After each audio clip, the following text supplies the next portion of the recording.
Hello, and a very warm welcome to Elevate Your English, the podcast dedicated to helping you speak with clarity, confidence, and fluency. So, every English learner can relate to this challenge. What to say when you're nervous during presentations. When you're nervous during a presentation, you need specific phrases and techniques to help you feel more confident. And you know what, Eden? I have to share this embarrassing story from when I was first learning to present in English. Please share, Avery. So, I was presenting to my team about quarterly results, and I was so nervous that when I started speaking, I said, well, the numbers are, they are very, and then I just completely froze for like 15 seconds. Oh no. Yeah, and then I started sweating, and I could feel my face getting red, and I just wanted to disappear. I didn't know what to say to recover from that awkward silence. That sounds awful. But you know what? I think we can all relate to that feeling. Absolutely. These kinds of moments happen to all of us, and that's exactly why this topic is so important. This isn't just about presentations at work. This affects your career advancement, your ability to share ideas in meetings, and even social situations. Right. And in relationships too. When you can express yourself clearly, even when you're nervous, people trust you more and they see you as more professional. Yes. So let's jump into some practical strategies. First, let's talk about what you can say at the very beginning of your presentation when you feel those butterflies starting to flutter in your stomach. I like that expression. Butterflies in your stomach means feeling nervous or anxious, especially before doing something important. Here are some phrases that can help you buy time and calm your nerves. First one is, I appreciate everyone taking the time to be here today. I appreciate everyone taking the time to be here today. That's perfect because it shows gratitude and it gives you a moment to breathe. Right. And appreciate here means to be thankful for something. So you're thanking people for coming. Another good one is, before we begin, I'd like to take a moment to, and then you can add something relevant. Before we begin, I'd like to take a moment to, what would be some good endings for that? Well, you could say, before we begin, I'd like to take a moment to thank our team for their hard work. Or, before we begin, I'd like to take a moment to acknowledge how important this topic is. It gives you those extra seconds to collect your thoughts. Nice and smooth. Collect your thoughts means to organize your ideas and calm down mentally. For sure.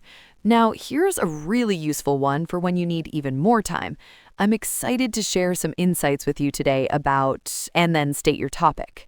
I'm excited to share some insights. Insights means deep understanding or knowledge about something. Right, and the word excited shows enthusiasm. Even if you're nervous inside, it helps project confidence. Now, let's talk about what happens when you lose your train of thought mid-presentation. Oh, this happens to everyone. Lose your train of thought means you forget what you were saying or you can't remember your next point. Yes, here are some rescue phrases. First one is, let me take a step back for a moment. This gives you time to remember where you were. Let me take a step back for a moment. Take a step back means to pause and look at the bigger picture. Another great one is, what I want to emphasize here is, and then you can restate your main point. Emphasize means to stress or highlight the importance of something. What I want to emphasize here is, that's perfect because even if you forgot your exact words, you can still communicate your key message. Here's one that works really well. The key takeaway from this section is, takeaway means the main lesson or important point that people should remember.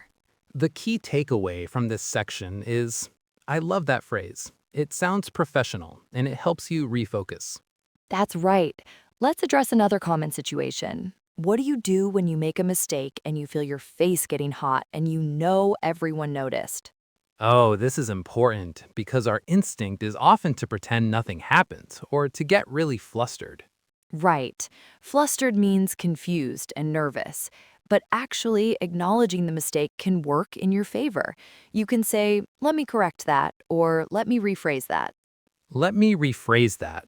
Rephrase means to say the same thing using different words. Another really useful one is, sorry, let me clarify what I meant.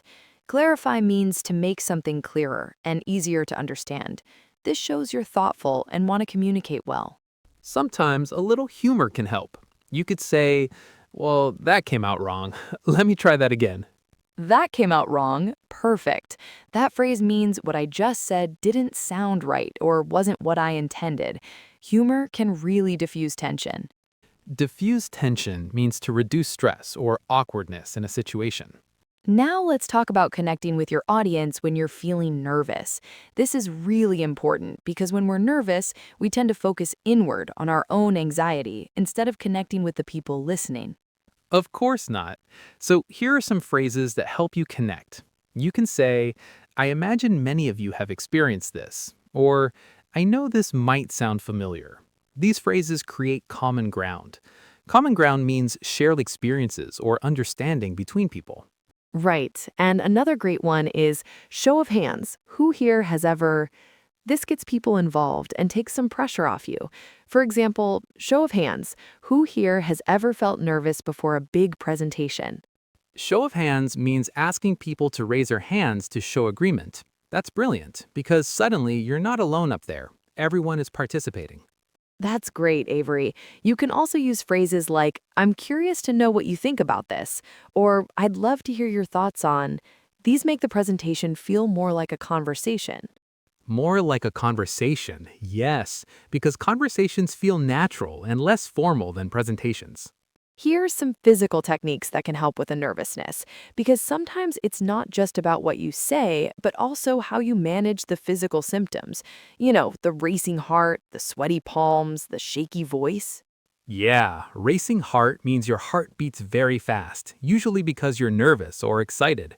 Sweaty palms means your hands get wet from nervousness. Right. So here are some phrases you can use while doing breathing exercises. You can say, before we dive into the details, let me share the agenda. This gives you time to take a slow, deep breath. Dive into means to start discussing something in depth. Before we dive into the details, that's perfect, because you're buying time while sounding professional. Yes, that's what we want, to sound professional even under pressure.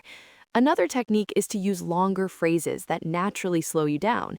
Instead of saying, our sales increased, you could say, I'm pleased to report that our sales figures show a significant increase. This forces you to speak more slowly and gives you time to breathe. I'm pleased to report. I love that phrase. Pleased means happy or satisfied, and to report means to give information about something. For further help, use pause phrases. These are phrases that give you permission to pause without seeming unprepared. You can say, let me pause here for a moment to let that sink in. Let that sink in means to give people time to understand and think about what you just said. Or you could say, this is a crucial point, so I want to give you a moment to consider it. Crucial means extremely important. These pauses actually make you seem more thoughtful and in control.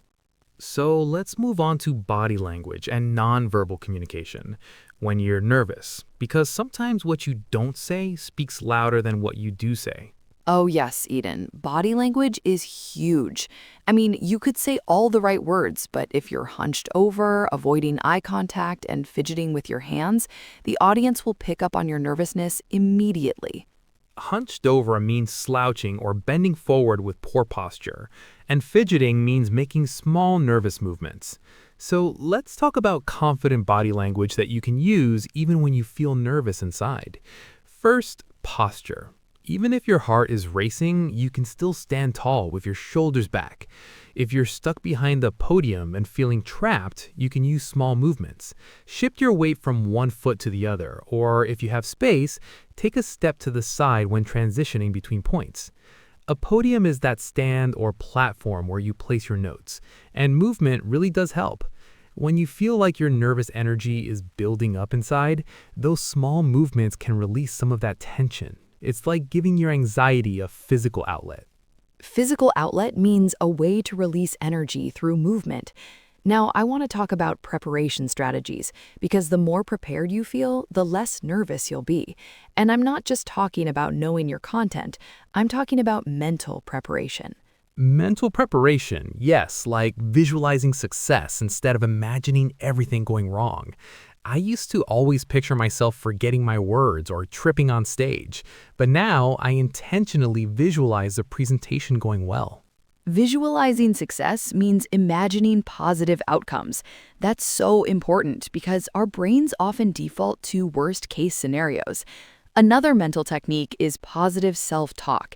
Instead of saying, I hope I don't mess up, you can say, I have valuable information to share and people want to hear it. Positive self-talk means speaking to yourself in an encouraging way. And you know what I learned? Instead of trying to calm down when you're nervous, try telling yourself you're excited. Nervousness and excitement create similar physical sensations, but excitement feels more positive. That's brilliant because saying I'm excited to share this with you sounds so much better than I'm terrified to be here. And it tricks your brain into reframing the experience as positive rather than threatening. It does. And reframing means changing how you think about something. And one last preparation tip. Practice your opening lines until they're automatic. I mean, practice them so much that even if you're nervous, those first sentences will come out smoothly and give you momentum. Momentum means forward movement and energy.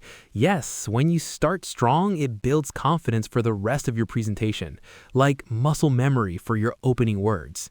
How about eye contact? This is where many nervous presenters struggle. You don't have to stare at people intensely, but you can look at foreheads or just above people's heads if direct eye contact feels too intimidating. The word intimidating means scary or overwhelming. And what about hands? I know when I'm nervous, my hands want to shake or I don't know what to do with them. What's the best approach there? For your hands, you have a few options. You can hold a pen or a small object to give your hands something to do. You can clasp them loosely in front of you, or you can use purposeful gestures. The key is to avoid random fidgeting movements like clicking pens or playing with jewelry. Purposeful gestures. I like that. So like when you're saying 3 main points, you can hold up 3 fingers. Or when you're talking about something big, you can spread your arms wide. It gives your nervous energy somewhere to go. Exactly. It channels that nervous energy into something productive. Now, let's talk about your voice when you're nervous, because often our voices get higher or we start talking too fast. One simple technique is to consciously lower your pitch just slightly. Lower your pitch. Pitch means how high or low your voice sounds.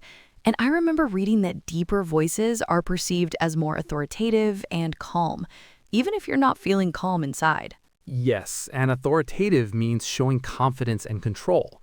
And speaking of calm, breathing techniques are crucial. When we're nervous, we tend to take shallow breaths from our chest. But if you can breathe deeply from your diaphragm, it will naturally slow down your speech and steady your voice. Diaphragm, that's the muscle below your lungs that helps you breathe. So instead of shallow chest breathing, you breathe deeply into your belly. I actually practice this before presentations. I put one hand on my chest and one on my stomach and make sure the stomach hand moves more than the chest hand. Let's recap the key phrases we covered today for buying time at the beginning. I appreciate everyone taking the time to be here today. Before we begin, I'd like to take a moment to... I'm excited to share some insights with you today about... Perfect. And for recovering from mistakes, let me take a step back for a moment. What I want to emphasize here is the key takeaway from this section is, let me correct that. Sorry, let me clarify what I meant. And for connecting with your audience, I imagine many of you have experienced this. Show of hands, who here has ever... I'm curious to know what you think about this. And remember, everyone, being nervous is completely normal. Even experienced speakers get nervous. The key is having these phrases ready so you can handle the nervousness gracefully. This has been such valuable information about body language and preparation, Eden. And now I think we should talk about ending strong, even when you've been nervous throughout the presentation. Well, you can say, to summarize the main points we've covered today. This helps you organize your thoughts one final time. Summarize means to give a brief overview of the key information. To summarize the main points, that's perfect because even if you were nervous, you can still clearly communicate what was important. Then you can say, I'd be happy to answer any questions, or I'd welcome your questions. This shows openness and confidence. Even if your voice was shaky earlier, people will remember how you finished. That's so true, because people do remember the ending more than the middle. It's like that saying, they may not remember what you said, but they'll remember how you made them feel. These tips will help you feel more confident in your next presentation.